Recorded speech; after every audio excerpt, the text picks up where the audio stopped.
Villain கதாபாத்திரமாக இருந்தாலும் குணச்சித்திர கதாபாத்திரமாக இருந்தாலும் நடிப்பில் வெளுத்து வாங்கக்கூடியவர் மன்சூர் அலிகான். அண்மையில் கூட லியோ திரைப்படத்தில் அவர் பேசின அந்த காட்சிகள் ரொம்ப பிரபலமாச்சு. அது மட்டும் இல்லாமல் லியோ படத்தினுடைய நாயகி த்ரிஷா குறித்து அவர் பேசின பேச்சுகள் ஒட்டுமொத்த தமிழ்நாடு முழுவதும் பெரிய பரபரப்பையும் ஏற்படுத்துச்சு. இந்த நிலையில் திடீர்னு நடிகர் மன்சூர் அலிகான் இன்னைக்கு மிக முக்கியமான ஒரு முடிவு எடுத்திருக்காரு. தன்னோட கட்சியை கலைக்க போறாரு அப்படிங்கிறதா அது. கட்சியை கலைக்க போறாருங்கிறது மட்டும் இல்லாமல் காங்கிரஸ் கட்சியில் தன்னோட கட்சியை ஐக்கியப்படுத்தவும் போறாரு நடிகர் மன்சூர் அலிகான். ஏற்கனவே அண்மையில் அதிமுக கூட பேச்சுவார்த்தையை தொடங்கியிருந்தாரு இந்த தேர்தலுடைய ஆரம்ப காலத்தில். ஆனால் அந்த பேச்சுவார்த்தையில் உடன்பாடு ஏற்படலை. இதனால தான் மன்சூர் அலிகான் தன்னோட இந்திய ஜனநாயக புலிகள் கட்சி சார்பில் வேலூர் நாடாளுமன்ற தொகுதியில் பலாப்பழம் சின்னத்தில் தனியாகவே போட்டியிட்டார். நடிகர் விஜய் கூட லியோ படத்தில் நடித்தவர் அப்படிங்கக்கூடிய அடையாளத்தெல்லாம் தாண்டி 30 ஆண்டுகளுக்கு மேலா தமிழ் சினிமாவில் தவிர்க்க முடியாத ஒரு நடிகராகவே இருக்காரு மன்சூர் அலிகான்.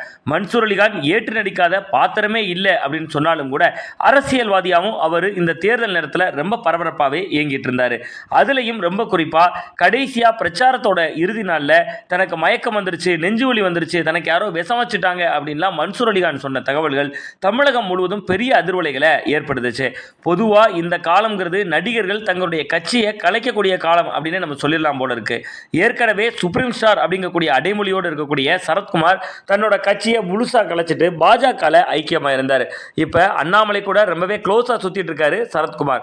இந்த நிலையில தான் ஏற்கனவே அதிமுக கூட பேச்சுவார்த்தை நடத்தியும் பலனளிக்காத நிலையில தனியாகவே தேர்தலில் போட்டியிட்ட மன்சூர் அலிகான் தன்னோட கட்சியை தியாகம் பண்ணுறதுக்கு முடிவெடுத்துட்டாரு.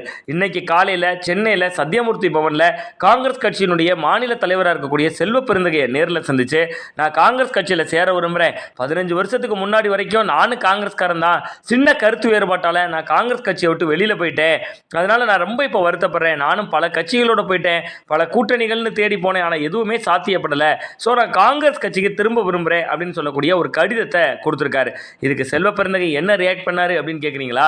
செல்வ பெருந்தகையை பொறுத்தவரை இப்போ உடனடியாக நாங்கள் சேர்க்க முடியாதுங்க, இது பாராளுமன்ற தேர்தல் நடந்துட்டு இருக்கு, நாடு முழுசும் ரொம்ப பரபரப்பாக காங்கிரஸ் ஆக்டிவாக வேலை செஞ்சுட்டு இருக்காங்க, ஸோ கொஞ்சம் காத்துருங்க, தேர்தல் முடியட்டும், ரிசல்ட் எல்லாம் வரட்டும், பொறுமையா இருங்க, ஒரு நல்ல நாள் பார்த்து சொல்லி அனுப்புகிறோம், முறைப்படி இணைங்க அப்படிங்கிற மாதிரி பாசிட்டிவான ஒரு பதிலை மன்சூர் அலிகானுக்கு கொடுத்துருக்காராம். இதை பற்றி நீங்கள் என்ன நினைக்கிறீங்க?